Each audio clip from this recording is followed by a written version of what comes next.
This is not Reverend Mel. This is AQ in replace of Reverend Mel. Reverend Mel will be right with you in just a few moments. I'll see you soon.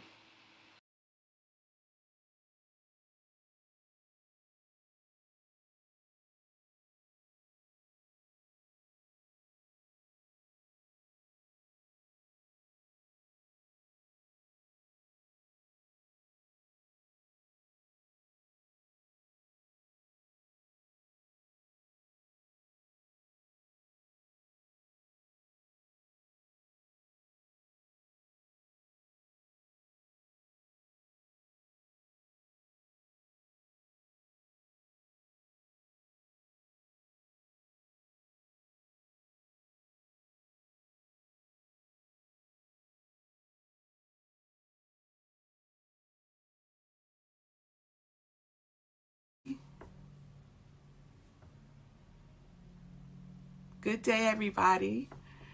This is Melissa. I am Rev Melissa. It is so good to be here, and I just wanted to send out blessings and peace to everybody. So, I wanted to share a good word with you all today about the importance of having a spiritual practice. So, a spiritual practice is something that I've been doing for a really long time. And as a life coach, it's one of the first assignments that I give to my clients, because having something to ground you in the day sets you up for the day. So what does that look like, right? People always want to know, what is a spiritual practice? How do I do that? But before I go there, the importance of spiritual practice is that it helps you to lift your vibration for the day. We put out so much during the day that we have to spend the time putting in what it is that we need to fortify us for the day. So a spiritual practice is something as simple as setting aside time every single day. Every single day. Just like you brush your teeth every single day, I hope, your spiritual practice is every single day. And I recommend doing it first thing in the morning, because that's an indication that you are important, that nothing else comes before you taking care of nourishing. Thank you. Hey everybody, it's good to have my former producer holding it down for me. Good day, everyone. I'm here, I'm live. I just got back from the gym, just this very moment, and text Sekou and asked him to start the show, because woo, yes, yes, all of that. There was an 18-wheeler that for some reason thought he could make this tight turn and got stuck. So then everyone had to back out of the street. But you know how it is. You just sit and wait, right? You just sit and wait and see what's going to happen. And then everybody started beeping their horns, telling the people to back out. It was quite a scene. But got a good workout in, feeling good. It is brisk. It is brisk here in New York. It is like in the teens, I believe. It is quite cold with real feels at 0, they say. So I'm glad I got out and I got in what I needed to get in. And I'm glad y'all hanging in there with me. Shay, Linda, thank you. That sideways was the very first time I did a live. That was the very first time I did a live on April 6, 2020. Yeah, so I won't even get into that. I share that story every year on my anniversary of the show. So this is my workout look, y'all. Let's get into it because we have a new series that we are starting today. And the series is inspired by a poem. It's inspired by a poem, and it's also inspired by Mark Nepo and his book that I referenced before, The Fifth Season. So our new series this week is Thread. Our new season is Thread. So this will become much clearer to you as I share the poem. And so you may be familiar with this poem. It is quite a classic. It's from William Stafford, and they regard this poem as his seminal poem. And it's called The Way It Is. The Way It Is.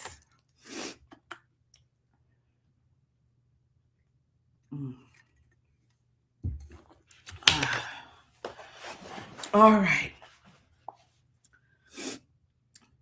There's a thread you follow. It goes among things that change, but it doesn't change. People wonder about what you are pursuing. You have to explain about the thread, but it is hard for others to see. While you hold it, you can't get lost. Tragedies happen, people get hurt or die, and you suffer and get old. Nothing you can stop, nothing you do can stop time's unfolding. You don't ever let go of the thread. I love that so much. So on Sunday, I've been participating in a webinar that Mark Nepo is doing in association with his book, The Fifth Season. And I did a whole series about some of the writings in this book that is really speaking to living life fully, right? It's geared towards people who are maybe considering their last chapter of life, right? And the fifth season is just the combination of all of our seasons, right? So I feel like I am entering my fifth season this year as I approach the beautiful age of 60. So Mark Nepo references this poem in the book, The Fifth Season. He has a whole chapter called Following the Thread. And so what the question is that I'm offering you all to take into contemplation today is, what is your thread? What is your thread? What is that in your life that is unchangeable? It doesn't change no matter what you're going through. It is that thread that you hold on to. So I want to share a little bit from the book, The Fifth Season.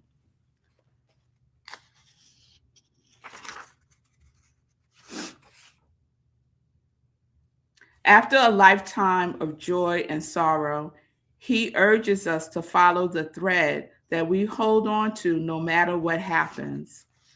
His conclusion is compelling. Nothing you do can stop time's unfolding. You don't ever let go of the thread. But in the poem, right, he doesn't define what the thread is. He leaves that deep understanding to each of us. A central aim of this book is to offer ways to learn what the thread is for you. For me, I think the thread is made of the unbridled creativity and sensitivity that makes us human. I think it enlivens the depth of our soul, which, when followed, can empower us to live our lives to the fullest.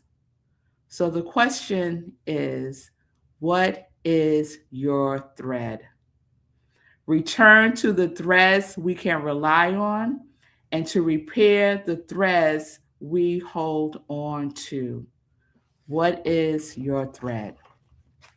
What is your thread? What is that which you hold on to no matter what? It is that reliable, unchangeable thing in your life that you can depend on because you know that it is always present.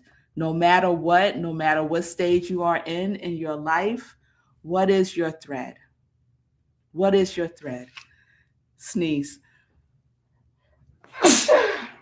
Oh, excuse me.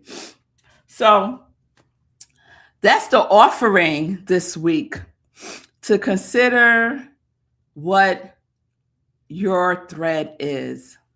What is your thread? What is that which never leaves you? What is that thing that calls you forward? What is it for you? So, Mark mentions creativity and sensitivity that makes us human. For Shay, the thread is Christ consciousness, music, my love. Yes, I love that, Shay, and I can concur with you. Definitely Christ consciousness, love consciousness, cosmic consciousness.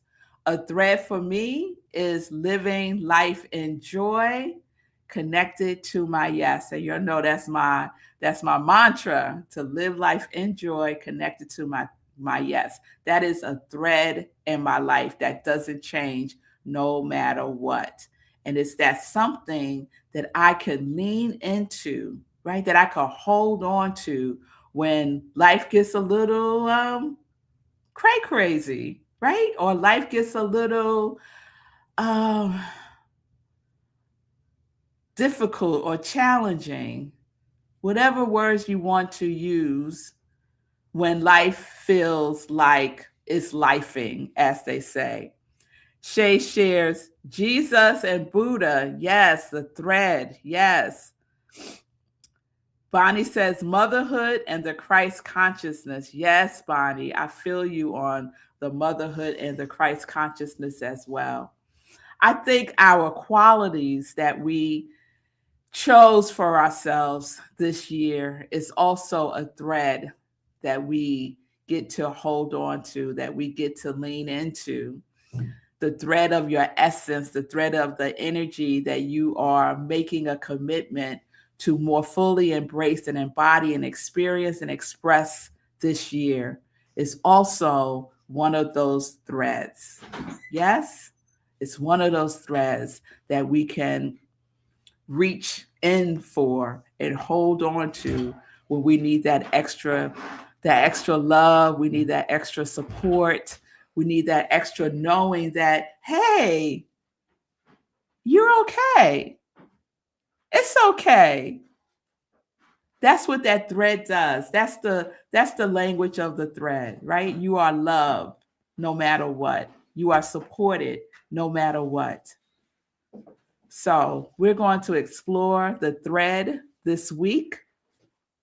And if you are curious about what the thread is for you, ask the question, ask for inner guidance.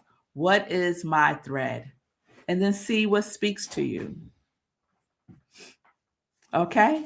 You'll know it's an inside job. It's an inside practice that we get to explore for ourselves and then share with each other. Yes, yes, yes. All right, y'all. So Linda sharing, my quality of self-love got hidden for many years when I was working and mothering. It could get hidden, right, Linda? But it doesn't go away. That self-love is there.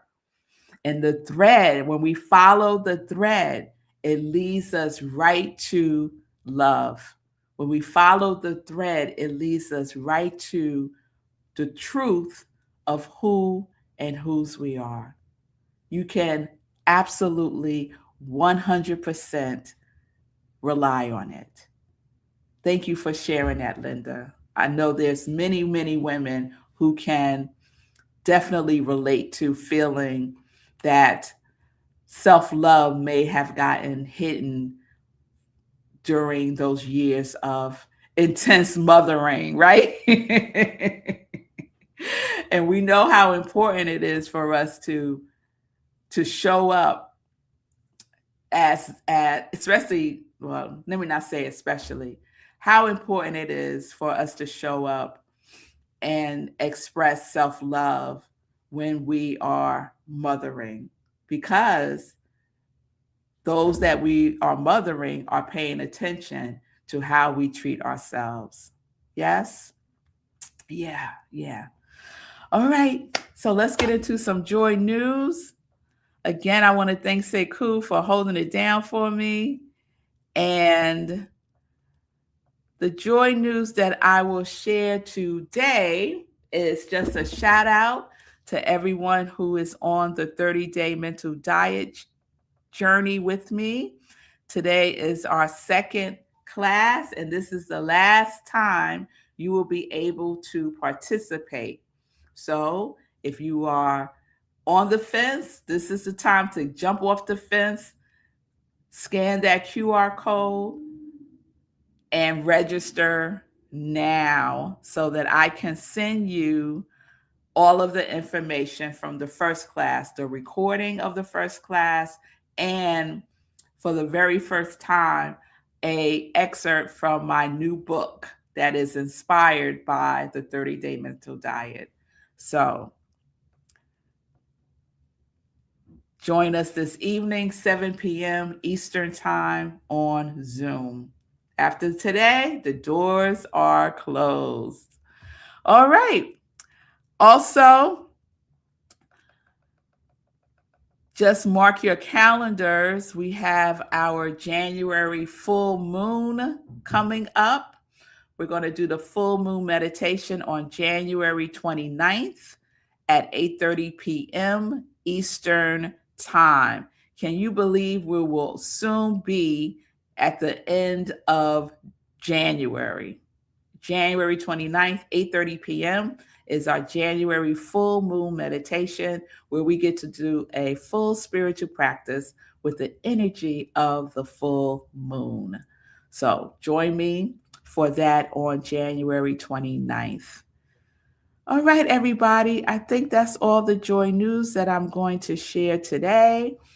Remember, the question of this week is, what is your thread?